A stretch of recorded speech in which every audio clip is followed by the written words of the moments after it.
And it seems to me the benefit system overall, and we're going to talk to a man that knows it inside out, Deven Ghelani, who in fact is the founder of Policy and Practice, and he was the architect of the Universal Credit Scheme. One of the problems I see every day in the benefit system is that the wrong people kind of get penalised, the wrong people get put through the ringer, the wrong people get sort of made to jump through hoops, and all the people who they should be stopping from benefit fraud are somehow getting away with taking money out of the system. We're told that £2.2 billion was paid out, and it was down to fraud by claimants. Let's talk to Deven and see what he makes of it all. Deven, a very good afternoon to you. Good afternoon. Hi, Mike. Hi, Daisy. Hi. Thanks very much for joining us once again. I mean, universal credit still seems to be difficult for the government to make work. Is it because it's too complex, or is it because they're administering it wrongly? I think it's a little mix of both, actually. I think universal credit is a much simpler system than the one we have today, but it's not gone as far as it could in terms of being as simple as it could potentially have been. And I think that's going to be its challenge, because the system we've got right now, with three different agencies administering a whole range of benefits, each with their own rules, basically happened because each one got bolted onto the other, one after the other after the other. And the risk for universal credit has been brought in to simplify the system, that actually little bolt-ons or little concessions are made here and there, and it ends up looking actually very similar to the system we've got today. And I think that's going to be a challenge for this government and all future governments. Yeah, I mean, we're being told that a total of 7 out of every £100 paid out in universal credit is as a result of fraud and error. I mean, that's a very high figure, isn't it? It is, but it's actually kind of comparable to. So what universal credit does is it brings in other benefits, a lot of other benefits into one. So what it's doing is bringing in better kind of the risk of fraud and error with housing benefit, with job seekers, with employment support allowance, all into one. Where it's gotten to right now, and I was looking at recently at the tax credit statistics when that as a new benefit was first introduced, and it's actually doing a lot better than for example tax credits when they were first introduced at this stage in its development. I was also looking through the government statistics, and what you see is one of the reasons fraud and error has gone up in universal credit is because it's being found out through the statistics. So you're actually getting a handle on the problem, which I think is really important if you're going to actually get to grips with it. I think how they get to grips with it is obviously a huge challenge, and something that they're going to need to get on top of pretty quickly if the taxpayer is going to get value for money out of universal credit. What I find frustrating is my understanding, and correct me if I'm wrong, is about just over half of this money is lost through fraud and just under half is lost through error. And I completely understand that there will always be fraud. There will always be people who are so determined to fiddle the system that it's almost impossible to get around it. But I find the error element, billions being lost through error, more frustrating than the fraud.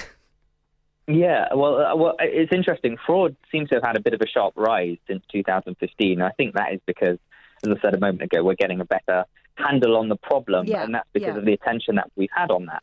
With error, I think it's almost just as much of a problem the other way. So if you look at kind of error leading to both overpayments from claimants and from government, and also underpayments too, a lot of the work we do for local councils and others is we use data sets and kind of claims that people provide and help them to understand where people might be underclaiming or overclaiming and help them to get on top of error. So, yeah, it is a big problem, and I think government does need help to really get a handle on it. And so do people. I mean, you said it yourself, Dave, in the introduction. Because government policy is quite complex, people just need an easy way to navigate it, and that's the basis on which Policy and Practice, our organisation, was founded. So if you go to gov.uk and look for benefit calculators, you can find a free one online that we developed, or go to betteroffcalculator.co.uk, and people can start to understand, just answer some basic, simple questions, and it will tell them where they need to go for the support they might be eligible for, what they can and what they can't get, and some of the implications of that for them. I don't know if it's the same, but I recently helped my mother get a blue badge for her car. So it's a micro of the sort of benefit system. And she had lived in London and had tried a number of years ago. And the process was so humiliating for her. She's very proud. And the woman came to the house and was quite unpleasant to her and asked loads of really, and I totally understand you need to ask personal questions, and then sort of made mum walk up and down the kitchen. And of course, mum is one of these people who, you know, puts lipstick on, is determined to put a brave face on. So she sort of tried her best, to, even though she was in agony, to march up and down, and she got refused. And then she's moved to Oxfordshire recently, and she's had such a different reception but she didn't try again for about 10 years because the first experience had been, she found it so embarrassing and unpleasant, and that just gave me a tiny insight of what, you know, a lot of people go through when trying to navigate the system. Yeah, I think there are some real challenges that the government has in trying to change the culture of how the system works. What I've found, and you were talking about public versus private, I think, just before I came on, and I don't think it's actually about that. It's about, because actually people on the front line, whether they work for private sector companies or public sector companies or different parts of the public sector, all fundamentally want to do a really good job. The challenge that they've got is they're working within a system that's complex, that has its own rules, has its own processes.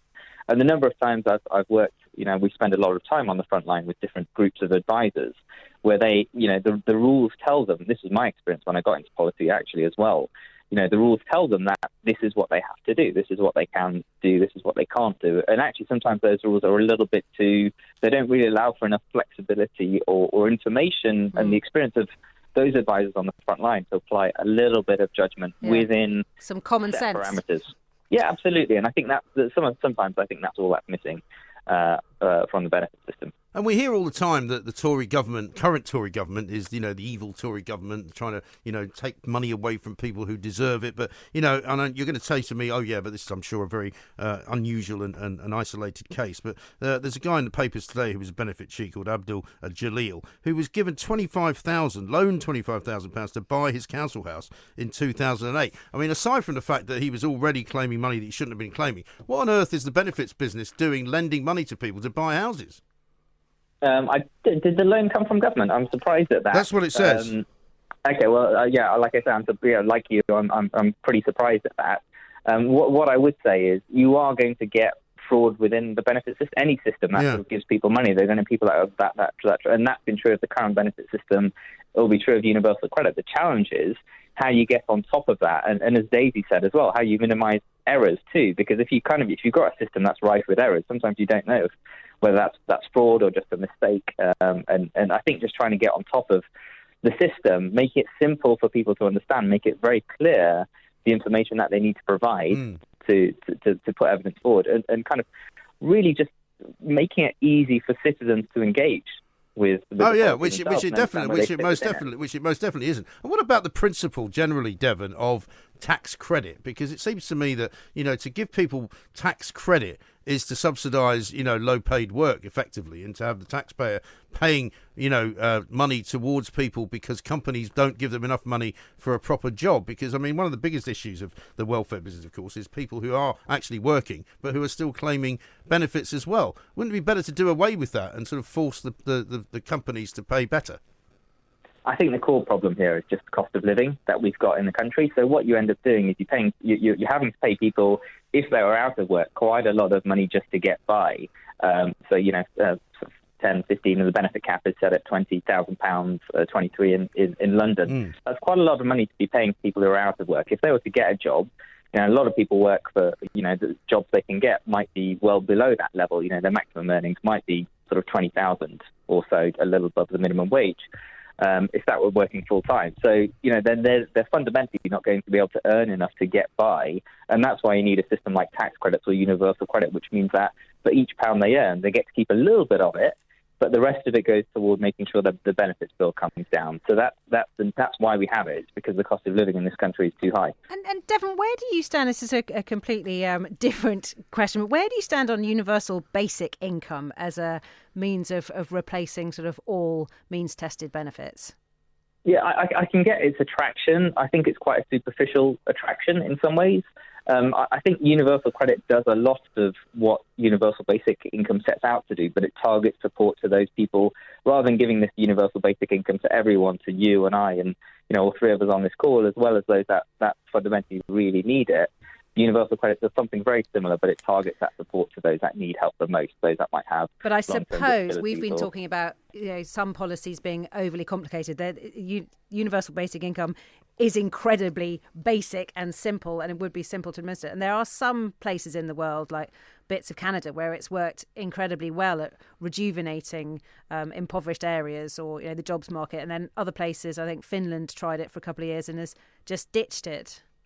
Yeah, no, I think it's good. Like I said, I can understand its superficial attraction. I think the challenge is, wouldn't it be better to target that support to those that need help the most and keep the system that they have to engage with as simple as possible too? I think there's a lot of, if you basically take out the complexity within the tax and benefit system, you can actually have a system that's targeted, that people can move into and out of quite easily, can change their circumstances, can know what impact that will have on them. And that's got to be a better way forward. The universal basic income actually tries to do some of that, and it could work in principle. It's just very expensive because it tries to give everyone everything, and that, unfortunately, that money has to come from somewhere. So I'm struggling to see. I sort of get its attraction, elements of it, the simplicity, as you said, I find really attractive. I just struggle to see how to sum that up. Yeah, and is there any suggestion, Deven, or any kind of trend, should we say, that makes it look as though fewer people are claiming benefits now than they used to, and that's the direction it's going in?